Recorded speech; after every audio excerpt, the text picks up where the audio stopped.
जय योगोर हाडो। मैं तांत्रिक शाहीदास सभी साधक साधिका भाई बहन को मेरा प्रणाम स्वीकार। आज एक बेहतरीन विषय वस्तु पे चर्चा करेंगे।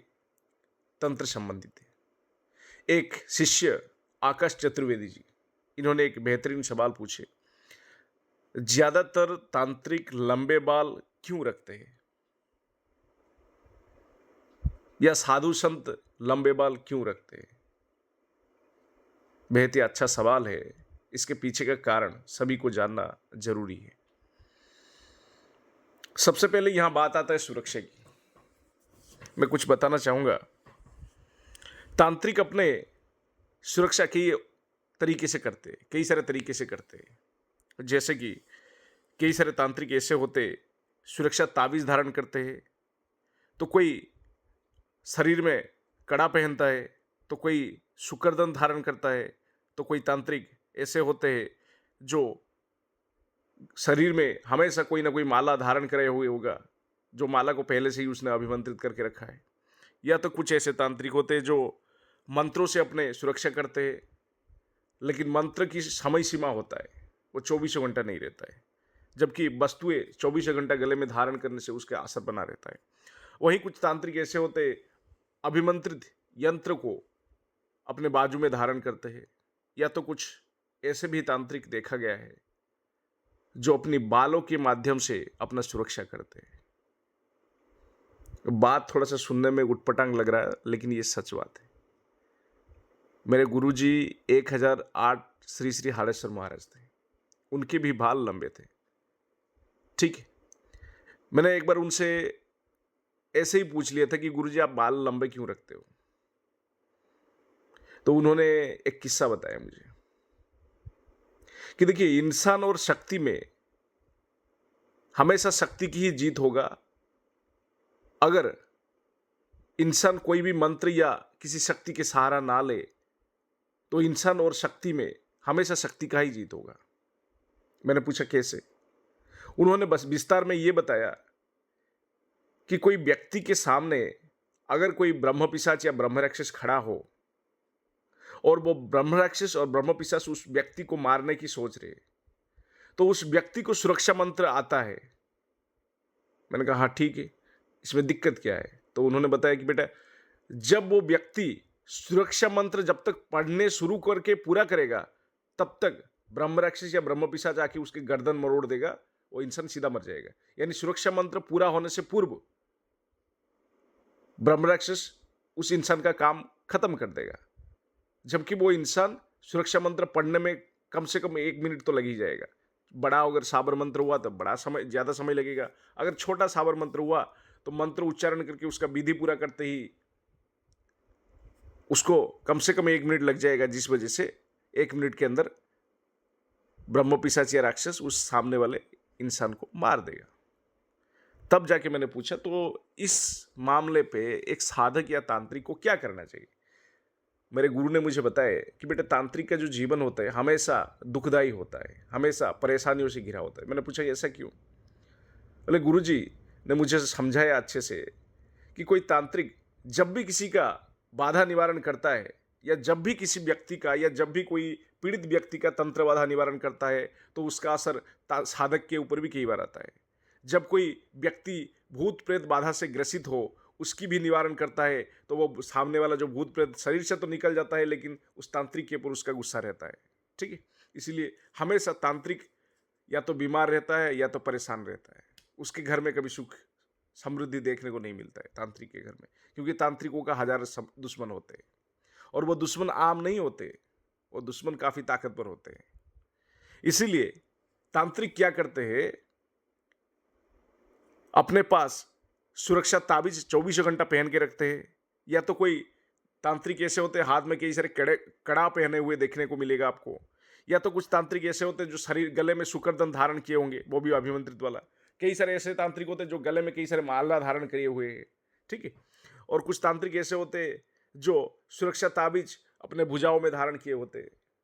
ये निशानी होता है कि वो तांत्रिक है और अपना सुरक्षा 24 घंटा करना चाहता है, इस वजह से ऐसा कर रहा है। हाँ, और एक नया रास्ता मुझे बताए थे, नया रास्ता नहीं, ये सदियों से चले आ रहे हैं। लेकिन मैंने नया सुना था उस दिन मेरे गुरु से।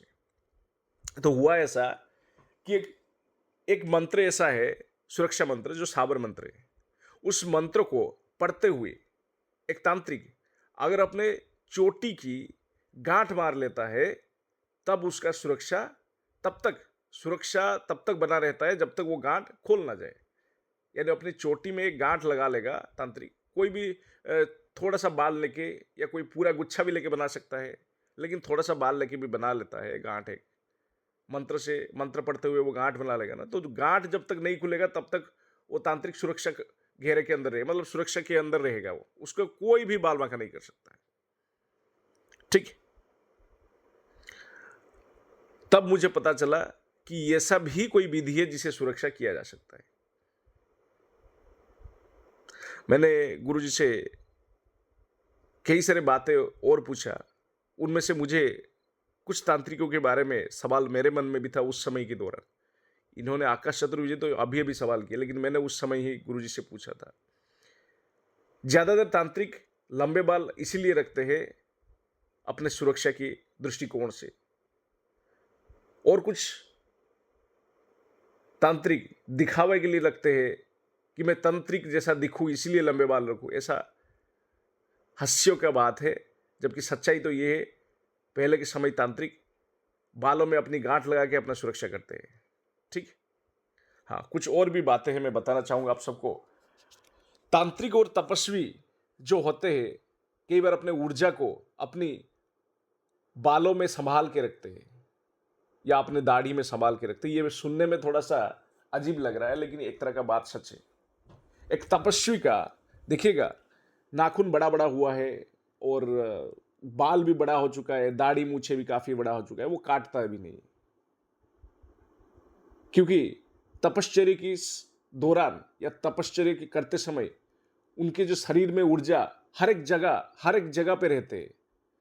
ज्यादातर वो बालों के जरिए से या नाखूनों के जरिए से बढ़ता है, मतलब गच्छित होकर रहता है अपने जो तप, अपनी जो ऊर्जा। क्योंकि बाल और नाखून ऐसा है, वो हमेशा बढ़ता रहता है। बाकी कुछ अंग ऐसे होते हैं, समय के साथ साथ वो बढ़ना बंद हो जाता है। ठीक। और कुछ ऐसे भी होते हैं, वो ऐसे मानते हैं साधु संत कि प्रकृति ने उनको ये सब चीजें दे रखे हैं।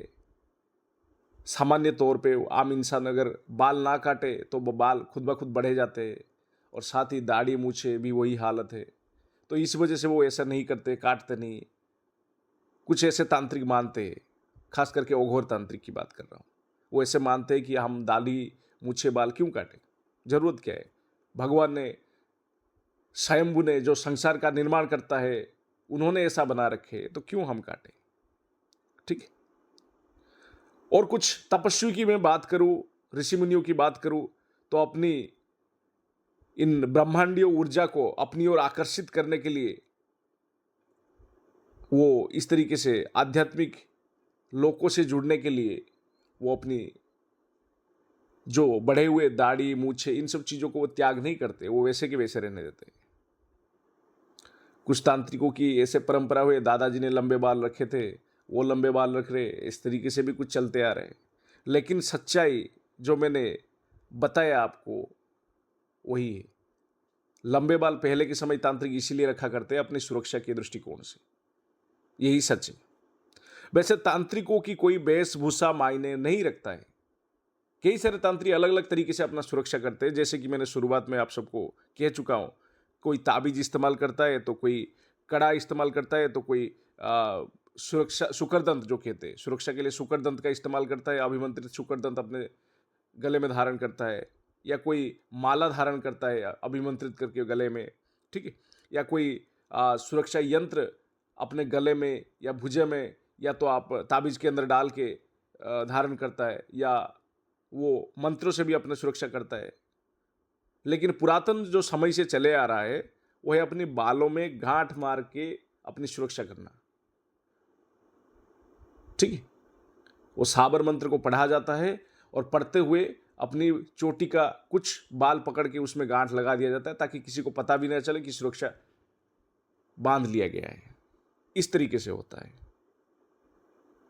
तो साधक के अंदर तंत्र संबंधी कोई सवाल है तो बेझिझक मुझे जीमेल के जरिए से या व्हाट्सएप के जरिए से या मेरे यूट्यूब के कमेंट बॉक्स में लिख सकते हैं।